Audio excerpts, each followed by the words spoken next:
Hey guys, this is me Ammar and welcome back to our channel Ampnics. In this video, I'm gonna show you how to lock components in PCB layout editor in KiCad.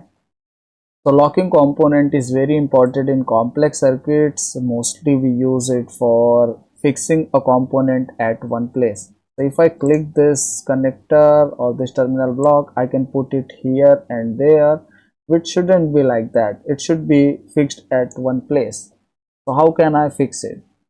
I'll do Ctrl plus Z. I'll select this component, right click on it, then go in locking and press lock. This is the method one. And again, you can select this terminal block and you can just hit lock. So once you lock it, you can see there's a change in the color. It turned little bit pinkish. So in this way, you can lock any component in layout editor. Now it won't move anywhere.